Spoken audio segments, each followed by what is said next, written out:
right, now look, today I'm finna show y'all how to make crab fried rice. So let's go ahead and get right into it. Now, I know this might look like a lot of stuff, but low-key, if you've been making any of my recipes, you, for real, should have all the stuff already in your house. This is what you're gonna need.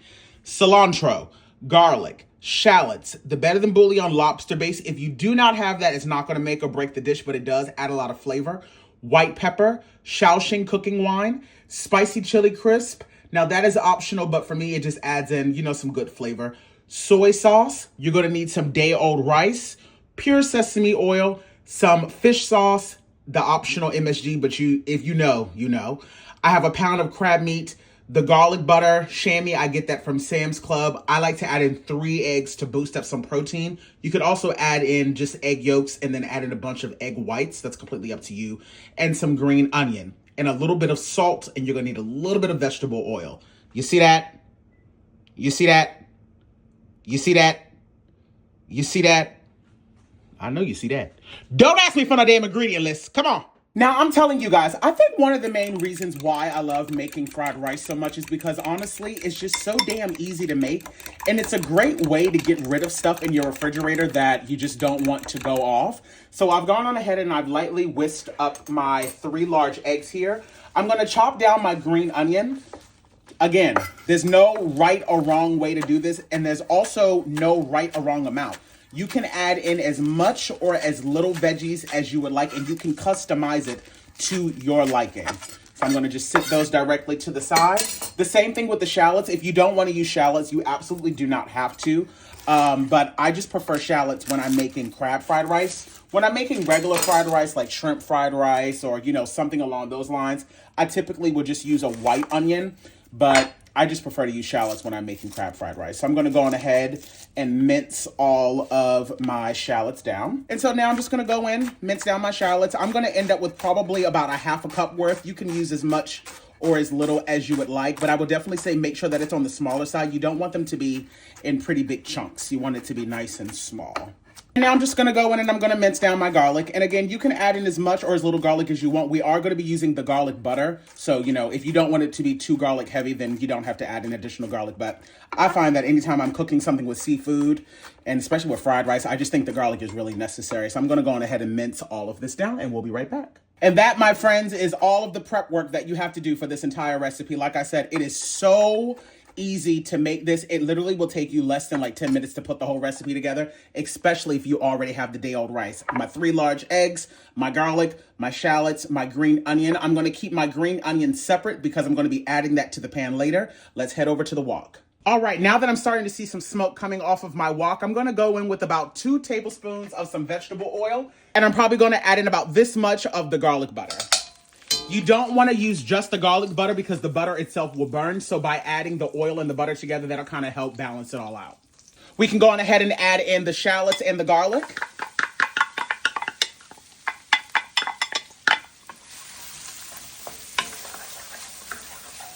Oh my God, why does it already smell bomb? Y'all have no idea. This is one of my favorite dishes to make. I make this pretty frequently.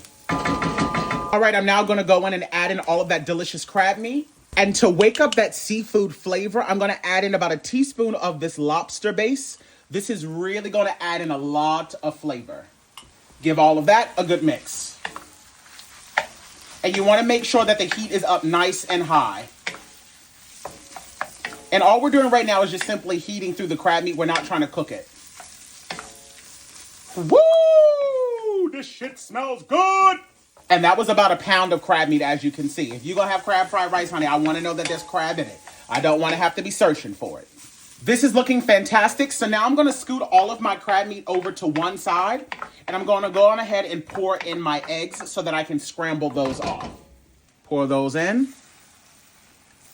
And allow those to kind of lightly scramble up before we start to add in the rice. I like to do it this way so that I don't mess around and coat the rice with the egg, because then it's going to end up being really mushy and you don't want that.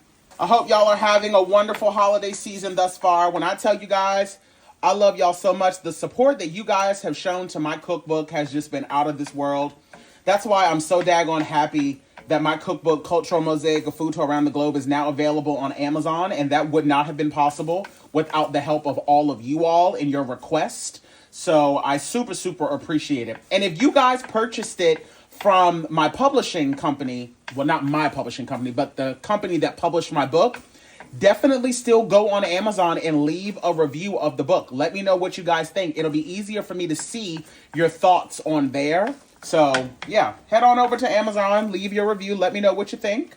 All right, we're now at a soft enough scramble that I can go on ahead and mix this all together.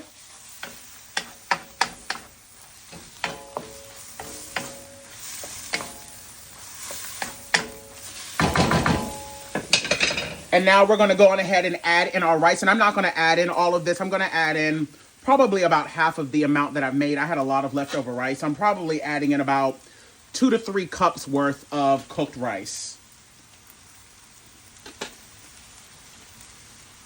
This is just about right. And before I add in any of the sauces, I'm going to go in with just a little bit of white pepper right across the top.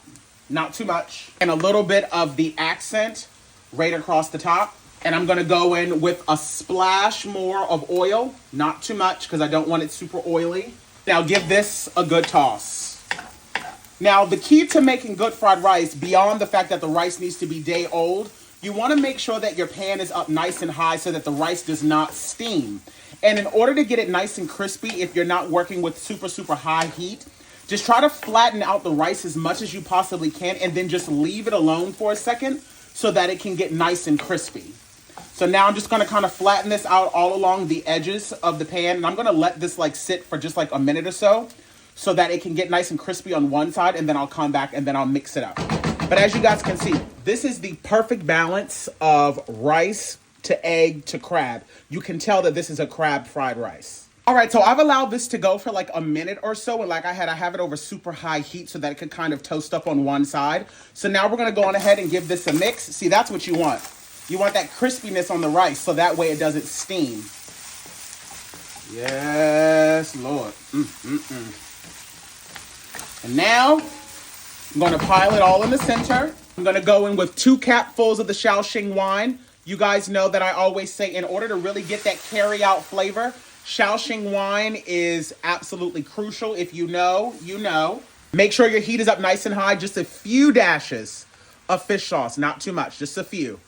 That's perfect. A little splash of sesame oil, not too much. A little bit will go a long way. And then I'm going to go in with about 1.5 tablespoons of some regular soy sauce. Once again, right around on the edge. About 2 tablespoons worth. And the trick is a pinch of sugar. I know that might look like a lot, but trust me, it's not. There's a lot of rice in there. Give all of this a good mix. Oh, this shit smells good. Oh, this smells like I'm at hibachi.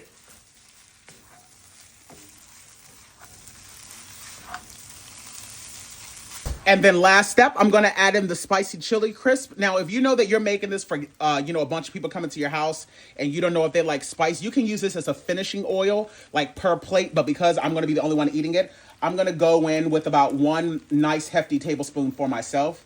And this is going to add in a lot of flavor. I'm just trying to give it a little mix here.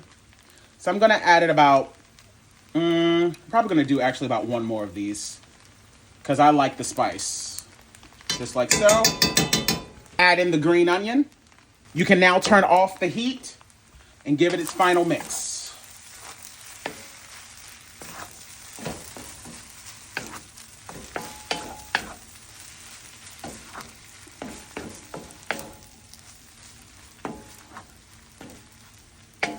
Yes, Lord.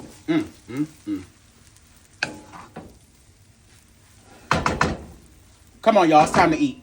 And like I said, y'all, I just topped it off with a little bit more of that parsley and just a little bit of that spicy chili crisp right on the top, like so. My God, on today. And that there, my friends, is how I make my crab fried rice. Top it off with a little bit more of that spicy chili oil, some of the green onion, the cilantro, and that's it. I think it's time we going for a taste test, honey. Honey, I don't know about you, but I'm ready to go in. All right, here we go. Shh. Boy, I tell you, crab fried rice.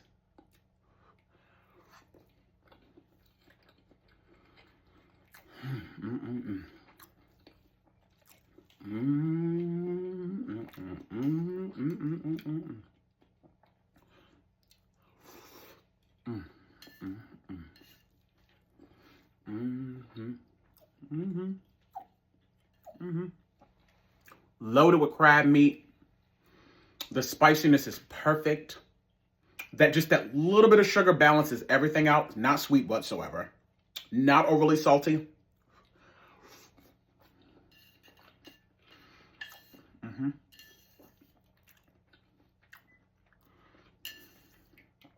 The lobster base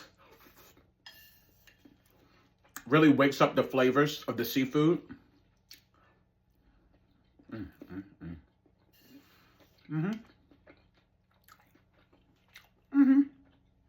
Every time.